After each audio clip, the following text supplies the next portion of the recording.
Udah. Bismillahirrahmanirrahim. Assalamualaikum warahmatullahi wabarakatuh.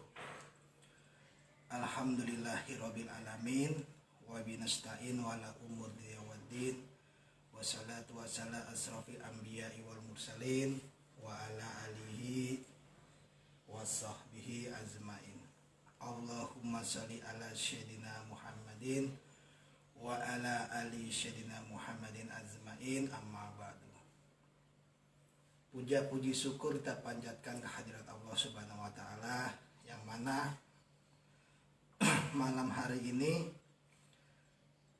kita dipertemukan kembali walau dengan media sosial.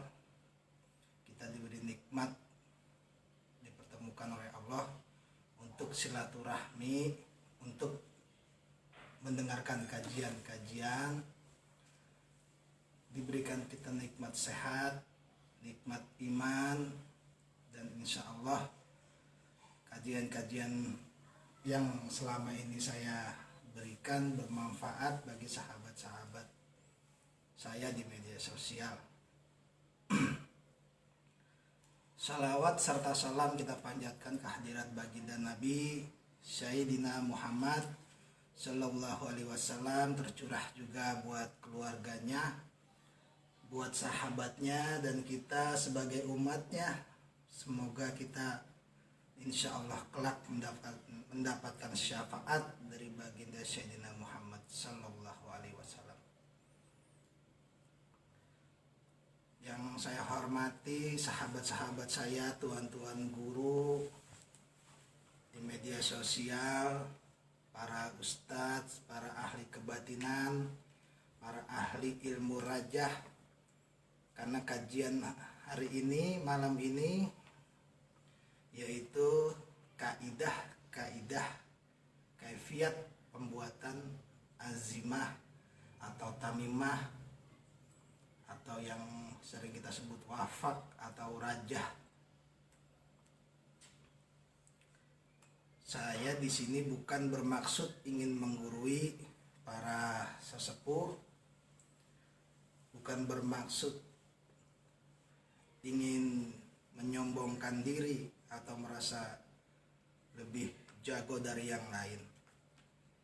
Di sini saya hanya ingin berbagi wawasan, berbagi untuk wawasan keilmuan kita ya.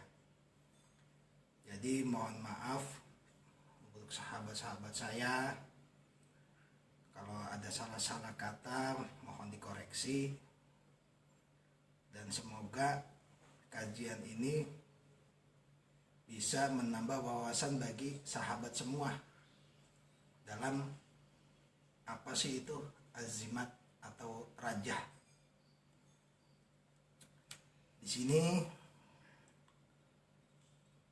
kifayat penulisan ilmu rajah atau membuat azimat tamimah. Sanadnya dari Syekh Sulaiman Al-Jauhari, dari gurunya. Karena kalau bicara tentang azimat itu tabu kalau di Indonesia. Tapi kalau bicara azimat gini ya, dibilang tabu ya tabu, tapi kita pada memakainya. Jadi itu syariat diri kita. Insya Allah kalau di dalamnya berisikan ayat-ayat Al-Quran, tidak melanggar hukum agama, tidak membawa mudarat. Nah begitu juga cara pembuatan azimat. Di situ juga ada kaidahnya, ada pakemnya, ada cara-caranya. Bukan hanya sekedar kita mempunyai kitab seperti Samsul Ma'arif atau At-Tahdirat, Jawahirul Ulama, Al-Awfaq. Nah kita punya kitab tersebut terus kita ikutin, kita tulis. Itu nggak akan membawa manfaat karena penulisannya itu nggak sesuai kaidahnya. Bagaimana cara penulisan sesuai kaidah. Yang pertama, ayyakuna ala taharatin, sebaiknya dalam keadaan bersuci. Bagi pembuat ilmu rajah, ilmu wafak, yang perlu diperhatikan yang pertama yaitu ayyakuna ala taharatin, suci, kita lagi suci dari hadas besar maupun hadas kecil. Lebih-lebih kita lebih bagus dalam keadaan berwudu. Kita ambil wudu dulu sebelum kita menulis, membuat rajah. Itu yang sangat penting. Jangan kita lagi dalam keadaan berhadas kita menulis rajah, karena rajah yang menurut Syekh Sulaiman Al-Jauhari ini yang berisikan ayat-ayat Al-Quran itu jangan ditulis ketika kita dalam keadaan berhadas, nggak boleh, karena di dalamnya berisikan ayat-ayat Al-Quran. Selanjutnya, wa ayyakuna fi makani tahirin, tempat kita menulis rajah, wa ayyakuna fi makani tahirin, tempat kita menulis rajah harus tempatnya yang suci. Jadi kalau bisa bagi sahabat-sahabat saya pembuat ilmu rajah, pembuat wafak, pembuat azimat, pastikan tempatnya itu suci. Makanya itu kalau saya punya khalwat sendiri, punya ruangan tersendiri bagi saya untuk menulis rajah. Satu, agar supaya saya tidak terganggu konsentrasi, dan tempat kita itu kita pastikan suci dari bekas kotoran apapun. Selanjutnya, wa an la yakuna indahu taraddudu fi sinnatiha, wa an la yakuna indahu taraddudu fi sinatiha, tidak ada keraguan bagi si pembuat. Perlu diketahui nih.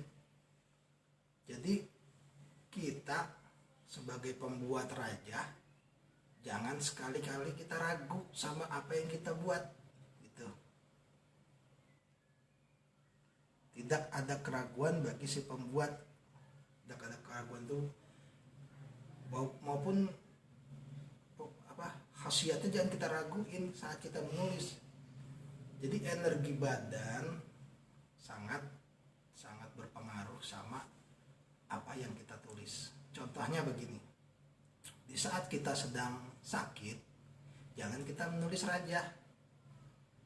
Kenapa? Karena energi badan kita akan masuk ke yang kita tulis tadi, jadi hancur energi rajah tersebut. Misalnya lagi kita habis berantem dalam keadaan emosi,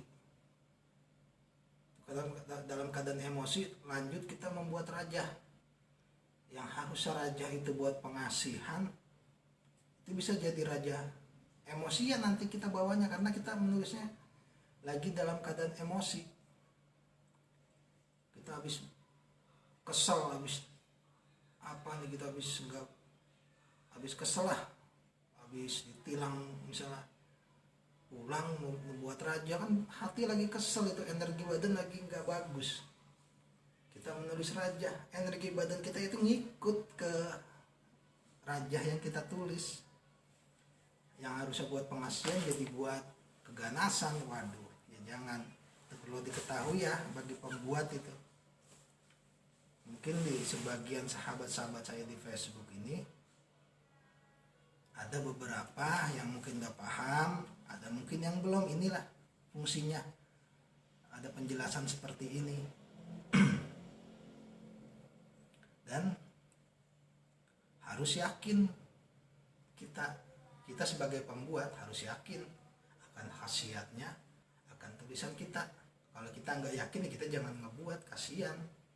Apalagi dibuatin buat orang, kasihan orang yang pembawanya nanti.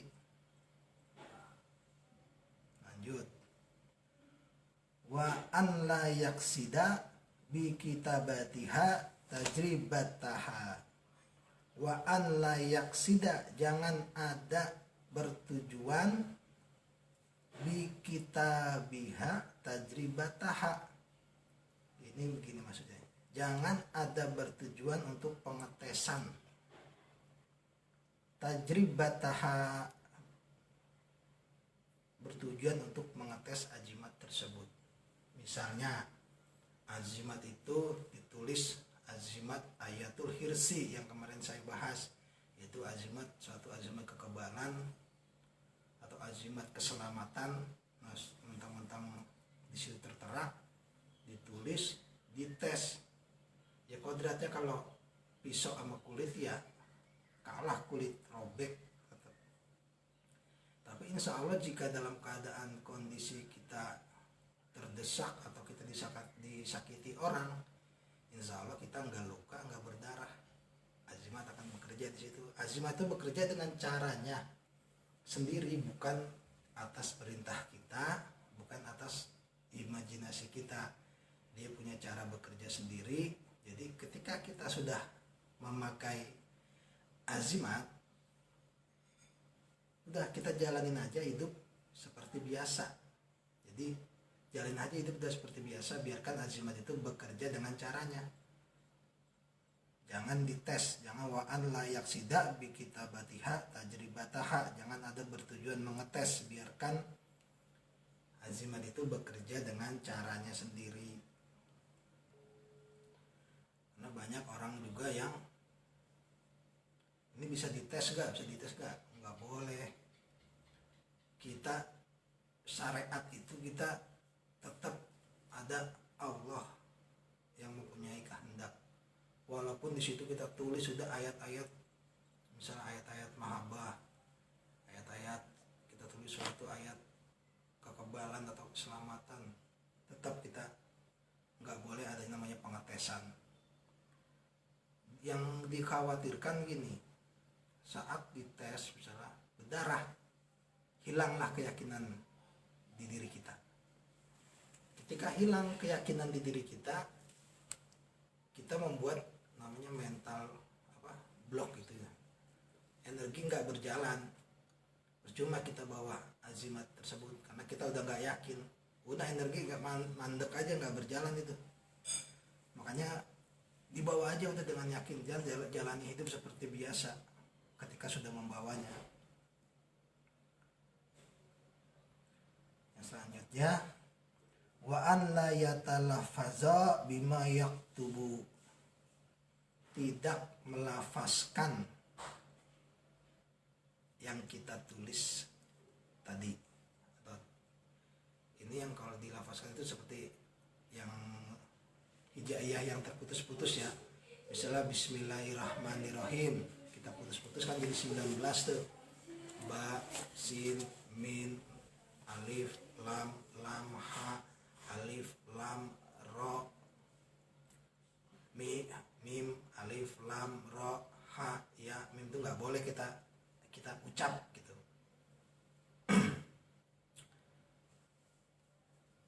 Yang berupa simbol itu nggak boleh kita ucap. Yang berupa huruf-huruf hijaiyah yang misalnya kayak tadi bismillah, kalau dari kata jadi bismi Allah ar-Rahman ar-Rahim, jika dipecah lagi jadi 19 ba, sin, mim, alif, lam, ha dan seterusnya, itu nggak boleh kita ucap dengan jahar, di hati aja, terkecuali itu ayat-ayat Al-Quran. Misalnya laqad ja'akum, sambil kita tulis sambil kita membaca bismillahirrahmanirrahim, laqad, sambil kita tulis tuh laqad ja'akum rasulum min anfusikum azizun, itu boleh kita sambil tulis, kita sambil membaca tuh boleh. Yang nggak boleh itu penggalan-penggalannya, nggak boleh kita jaharin dibacanya sambil menulis, kecuali ayat ya. Wa an yahfazoha an absari bal wa an basyarihi ba'dal kitabati. menjaga rajah jangan ada yang melihat. Menjaga rajah kita saat kita menulis jangan sampai ada yang melihat. Bal wa'an wa absarihi ba'dal kitabati. Saat kita menulis, kita jaga rajah kita jangan sampai ada yang melihat. Baik yang berakal maupun yang tidak berakal. Nah, itu. Hewan pun nggak boleh. Kucing lewat nggak boleh. Kucing ngeliatin nggak boleh.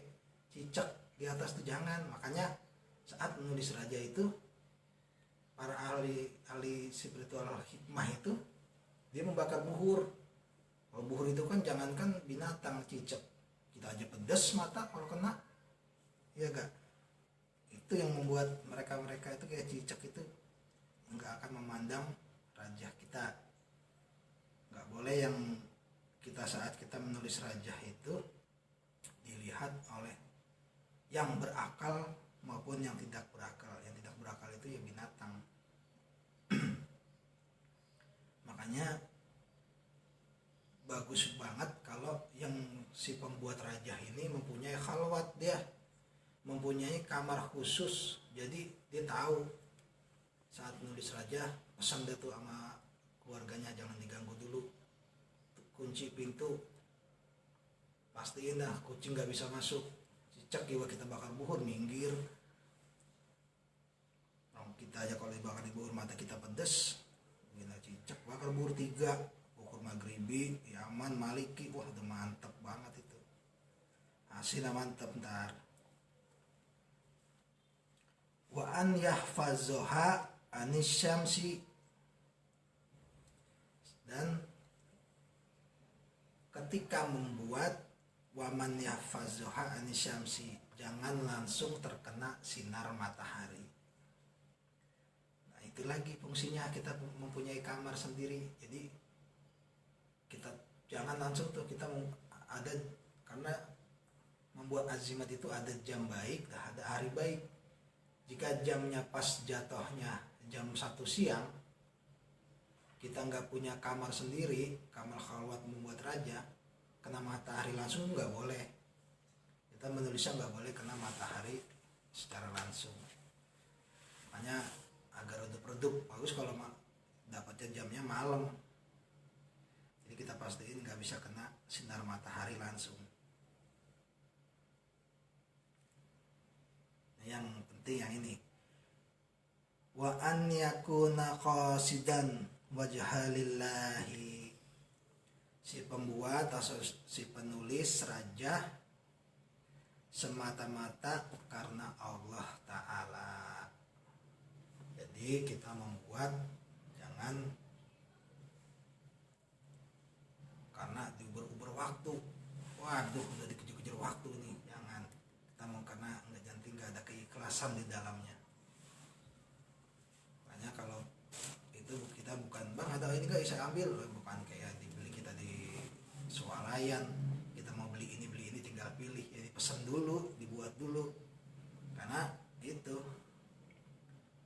wa an yakuna qasidan wajhallahi, dia menulis semata-mata bertujuan karena Allah Ta'ala.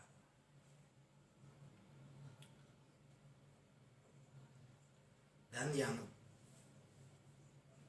tidak kalah penting, ketika sudah selesai kita membuat rajah tadi itu, rajah tersebut itu jangan tersentuh oleh elemen yang dari besi.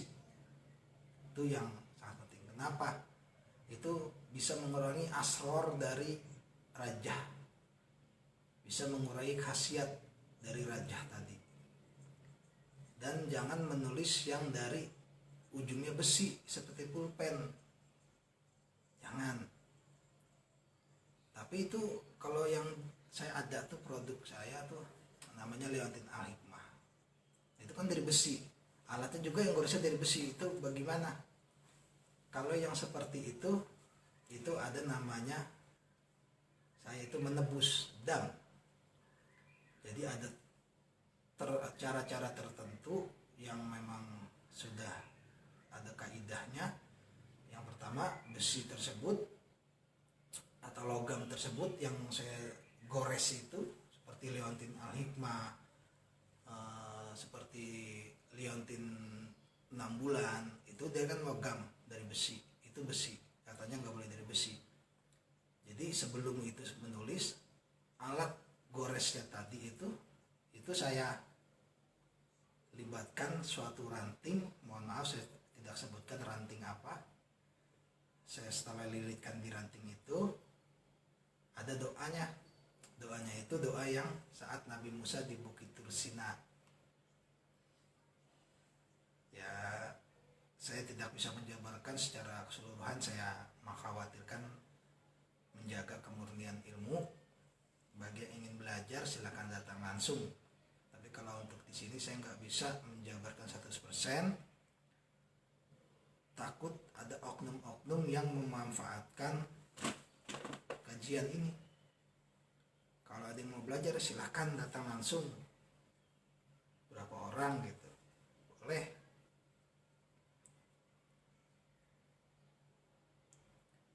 Kenapa? Itu jangan ketika sudah misalnya rajah udah kita buat, jangan tersentuh dia selama itu belum dirabun ya. Selama dia belum dirabun, selama dia belum dibacain doa kosamnya, dia itu jangan tersentuh oleh besi. Makanya kita taruh di atas kain, di atas sajadah, kita tutupin, jangan kena oleh besi.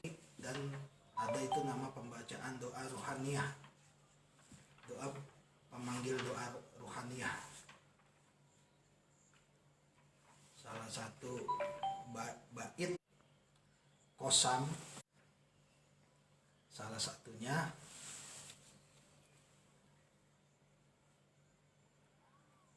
aksamtu alaikum ya khodama hazamal qaumi wa ma fihi min asrari wa aswari wa asma'i, dan selanjutnya. Artinya itu, aku bersumpah kepadamu semua wahai para khodam dalam tulisan wafak ini, dan kalimat-kalimat yang terdiri dari rahasia-rahasia, cahaya-cahaya, bisa kita gantung tuh, kita rabun, kita asapi azimah kita itu.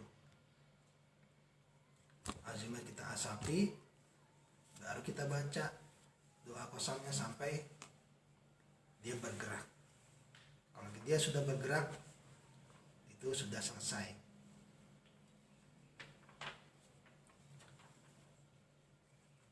Ada juga doa kosam untuk memerintah para ruhaniyah.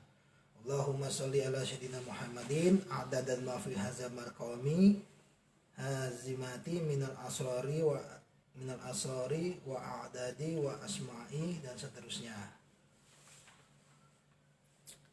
Dengan nama Allah yang Maha Pengasih lagi Maha Penyayang, wahai Allah, semoga kesejahtera tertulis ini dengan azimah tentang rahasia-rahasia, bilangan-bilangan, asma-asma, cahaya-cahaya, dan ilmu-ilmu, dan seterusnya. Yang perlu diperhatikan juga arah rijalul ghaib, arah kita saat menulis azimah.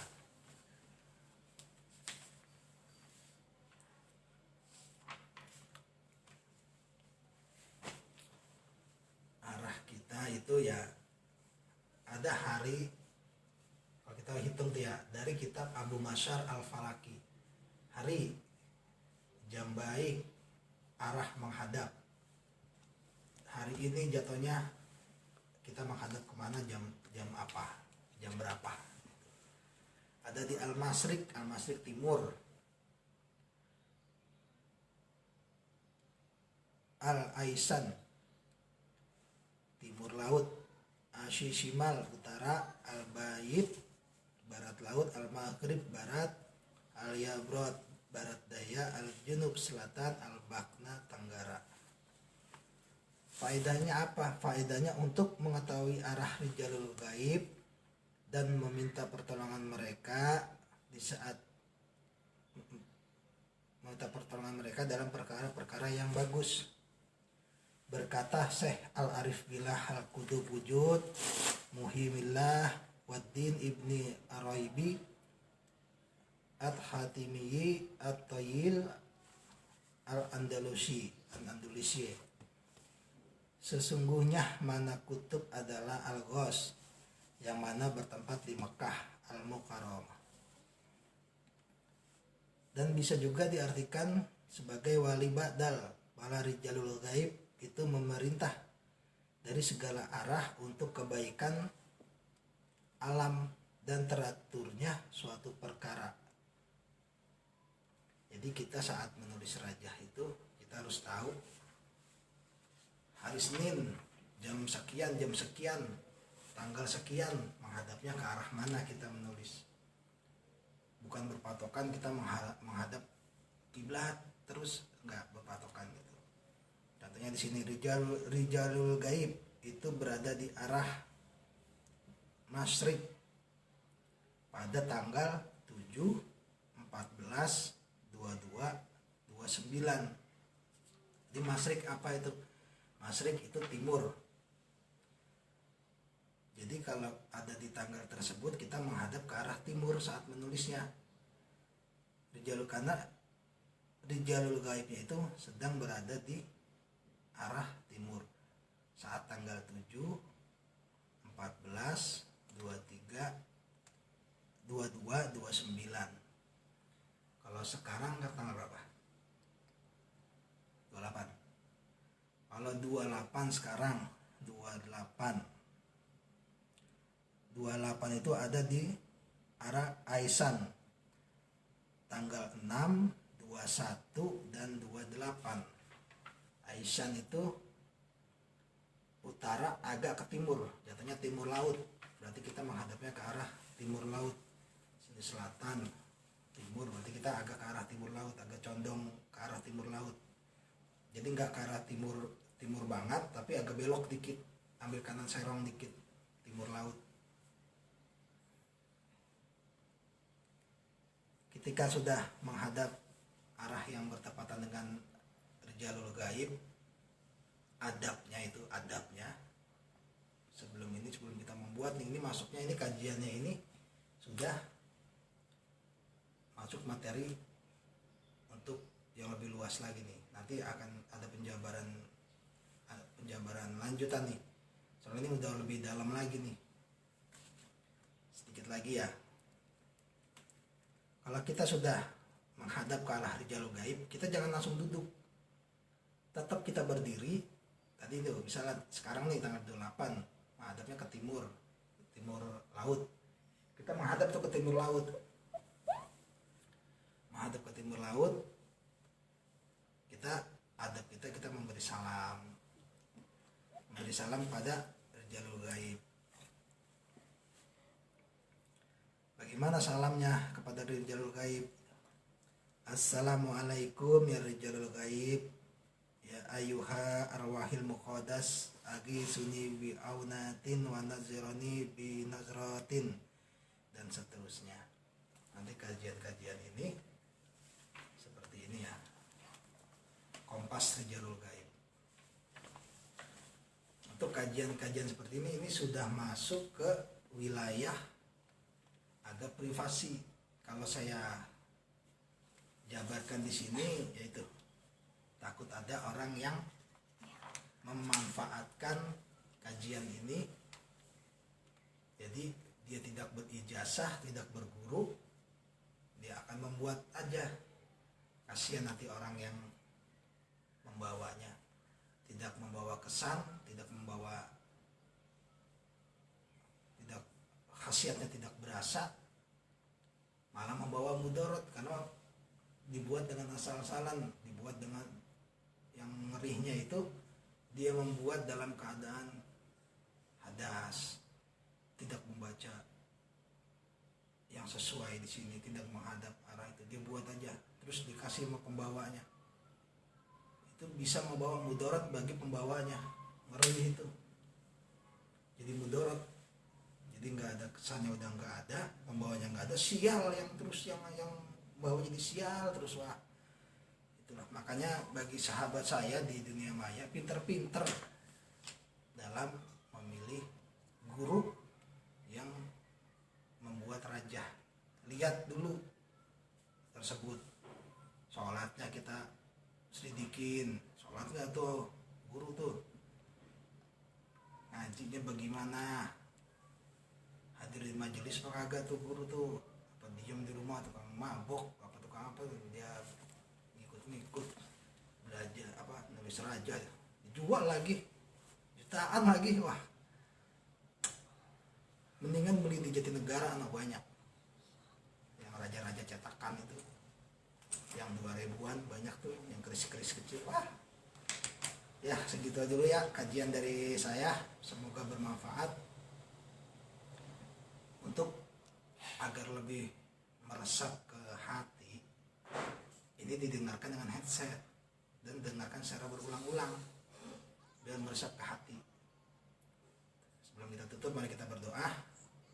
Semoga kita diberi istiqomah, semoga kita diberi sehat, afiat, keluarga kita diberi kesehatan, kita diberikan rezeki oleh Allah yang banyak, minta sama Allah rezeki yang banyak oleh Allah Subhanahu wa taala. Amin. Ya rabbal alamin. Dan semoga kita tetap terjalin silaturahmi walaupun lewat dunia maya. Bismillahirrahmanirrahim. Astaghfirullahaladzim, astaghfirullahaladzim, astaghfirullahaladzim. Alhamdulillahirabbil alamin, hamdan syakirin, hamdan na'imin, hamdan yuafi ma huwa yakafihu mazida. Ya rabbana lakal hamdu kama yanbaghi li jalali wajhika wa 'azimi sultanik. Allahumma shalli wa sallim ala sayyidina Muhammadin salatan tajina biha min jamil afwali wa afati wa taqdirna biha min jamil hajat wa tutana biha min jamil syi'at wa taqwana biha laka ahlal darajat wa tubalikna bi min jamil khari hayati wa abadal wa mat. Allahumma rizqan mujibati rahmatika wa azaima maghfiratika wa salamatan li kulli ismin wa ghanimatan min kulli birin wa fawajja bi jannati wa jannati min nar wa fa'idal isab.